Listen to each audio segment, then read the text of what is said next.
J'aime aller au ciné, comme tout le monde. En fait, ici pourtant quelque chose d'aussi simple que de regarder un film ou un match de foot n'a pas de prix. Nous ne sommes pas dans une salle normale. Voici la salle de cinéma de l'établissement de Louvre. Et tous ceux qui viennent y passer du temps sont des réfugiés congolais de la RDC.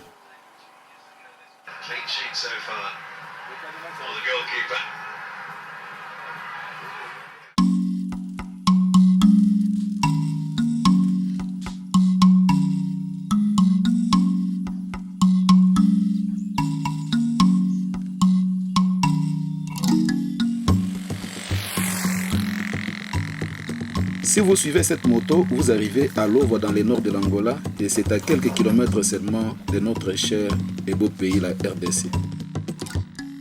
À côté de la route, si vous faites un crochet sur la gauche, vous accédez directement à l'entrée du lieu dans lequel nous vivons actuellement. Je suis venu ici en provenance de Kamako, dans la République démocratique du Congo, avec ma femme et nos 3 enfants. Et voici aujourd'hui, j'ai le 4e qui vient de naître ici même à Louvre. Nous avons littéralement été les premiers à franchir cette ligne. Nous sommes les tout premiers habitants de Louvre. Nous avons fui la violence incessante qui a ravagé notre patrie. Quand nous sommes arrivés, il n'y avait rien de plus qu'un bois. Il n'y avait pas de chemin, pas d'eau potable non plus. Ni rien d'autre d'ailleurs. Maintenant, nous pourrions presque dire que nous sommes chez nous, à Louvre. J'ai vu comment ce terrain vague s'est transformé en communauté congolaise. Chaque jour pourtant, des défis titanesques nous attendent. Heureusement, nous ne sommes pas les seuls. Nous recevons de l'aide du gouvernement angolais et d'autres organisations non gouvernementales.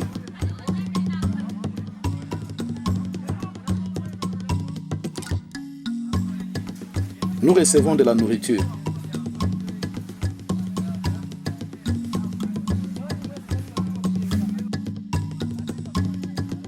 Nous recevons de l'eau. Initialement, il n'y avait qu'un seul camion citerne contenant de l'eau potable. Mais aujourd'hui, l'approvisionnement en eau est stable et nous disposons même de lampes pour éclairer l'établissement. Nous recevions des vêtements. Et aujourd'hui, nous continuons encore à recevoir des soins de santé. C'est compliqué de s'occuper de plusieurs milliers de personnes, mais certaines entités, dont Médicos del Monde, font tout leur possible dans les 2 cliniques qui ont été construites ici.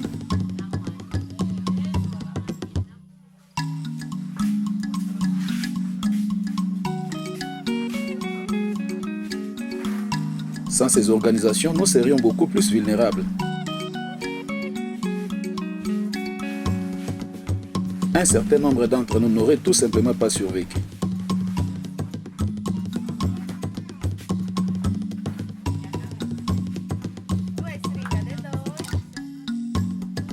Le Comité international de la Croix-Rouge nous a aussi offert un cadeau inestimable. Une ligne, d'ailleurs, qui nous reconnecte à la vie que nous avons dû laisser derrière nous. Tous les jours, 70 personnes peuvent appeler gratuitement des membres de leur famille restés au pays. Tous les jours, 70 personnes peuvent entendre la voix d'un être qui leur est cher, recevant ainsi une dose de courage. Ces notes d'espoir sont de l'or pour notre esprit. Nous sommes profondément reconnaissants pour toute l'aide reçue jusqu'à présent, mais il en faut toujours plus. Ici, nous travaillons tous très dur. Personne ne peut rester les bras croisés. Avec ce que cette terre nous donne, nous faisons de notre mieux pour produire notre propre nourriture. Des entrepreneurs ont ouvert des endroits essentiels, des restaurants, des petits commerces, des lieux pour se divertir, comme vous l'avez déjà vu, entre autres. Bien entendu, nous avons aussi des salons de beauté et de coiffure. Ceux-ci sont indispensables pour la vie des hommes. Au Congo, j'étais journaliste sportif. J'ai commencé à travailler comme reporter, puis je suis devenu rédacteur en chef.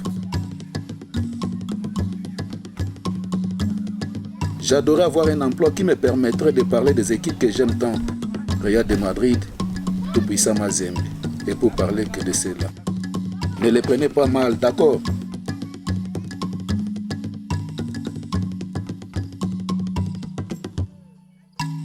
Lorsque je suis arrivé au centre d'accueil de réfugiés à Musungue en avril 2017, j'ai collaboré avec la radio communautaire mise en place par l'UNICEF et ses partenaires. Ici encore, je suis journaliste radio. La tour que vous voyez là est notre station. C'est grâce à elle que nous diffusons des informations sur l'œuvre en continu.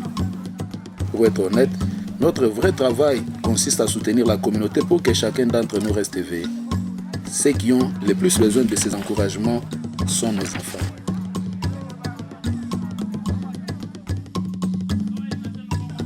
Nous nous battons sans cesse pour qu'ils aient un futur.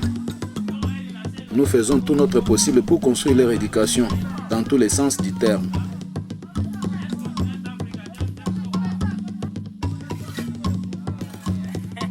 Bientôt, ils auront une école, bien mieux que celle qui existe déjà. Ces murs qui s'élèvent, brique après brique, sont la métaphore parfaite de ce que l'eau va devenir.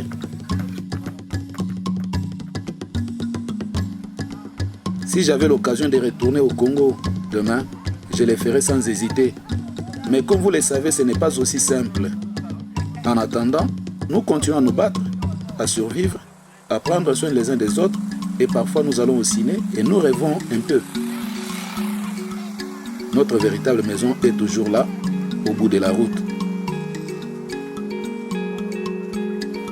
Je m'appelle Roger, et s'il y a une chose dont je suis certain, c'est qu'un jour, nous rentrerons chez nous dans notre beau et meilleur pays qui est la République démocratique.